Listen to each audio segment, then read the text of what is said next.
کبھی اپنے سوچا ہے کہ کچھ نوجوان صرف اپنے ایمان کی حفاظت کے لیے پوری دنیا کو چھوڑ دیتے ہیں؟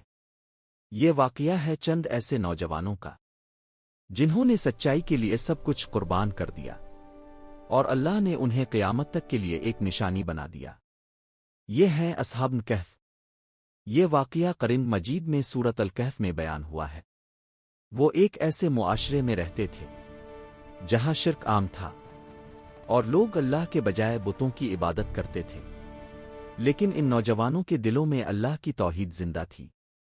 انہوں نے کھل کر اعلان کیا، ہمارا رب آسمانوں اور زمین کا رب ہے، ہم اس کے سوا کسی اور کو نہیں پکاریں گے۔ یہ اعلان ان کے لیے خطرہ بن گیا، کیونکہ اس وقت کا بادشاہ ظالم تھا اور وہ شرک کو فروغ دیتا تھا۔ جب ان نوجوانوں کو خطرہ محسوس ہوا تو انہوں نے فیصلہ کیا کہ وہ اپنے ایمان کی حفاظت کے لیے اس شہر کو چھوڑ دیں گے۔ وہ ایک غار کی طرف نکل گئے اور اللہ سے دعا کی، اے ہمارے رب، ہمیں اپنی رحمت عطا فرما اور ہمارے معاملے کو درست فرما دے۔ یہ الفاظ قرآن میں واضح طور پر موجود ہیں۔ پھر وہ اس غار میں داخل ہوئے اور اللہ نے ان پر نیند طاری کر دی۔ یہ کوئی عام نیند نہیں تھی، یہ ایک معجزہ تھا۔ وہ برسوں تک سوتے رہے۔ قرآن کے مطابق وہ 300 سال رہے اور 9 سال مزید۔ ان کے جسم محفوظ رہے۔ سورج اس طرح نکلتا اور ڈھلتا کہ انہیں نقصان نہ پہنچے، اور ان کا کتا بھی غار کے دہانے پر موجود تھا۔ پھر ایک دن اللہ نے انہیں بیدار کیا۔ وہ ایسے اٹھے جیسے صرف ایک دن اس سے بھی کم سوئے ہو۔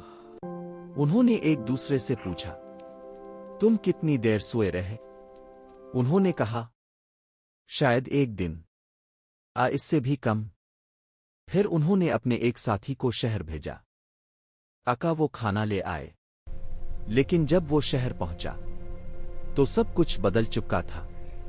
لوگ بدل چکے تھے، نظام بدل چکا تھا، اور سب سے بڑھ کر اب وہاں اللہ کی عبادت ہو رہی تھی۔ جب لوگوں کو اس نوجوان کے بارے میں معلوم ہوا تو حقیقت سامنے آ گئی کہ یہ وہی لوگ ہیں جو برسوں پہلے غائب ہو گئے تھے۔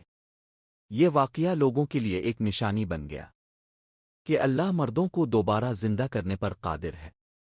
یہ واقعہ ہمیں سکھاتا ہے کہ ایمان کی حفاظت سب سے بڑی کامیابی ہے، اور جو اللہ پر بھروسہ کرے، اللہ اس کے لیے ایسے راستے کھول دیتا ہے جن کا وہ تصور بھی نہیں کر سکتا۔ اصحاب الکہف کی یہ داستان قیامت تک آنے والوں کے لیے ایک روشن مثال ہے۔ Subscribe now.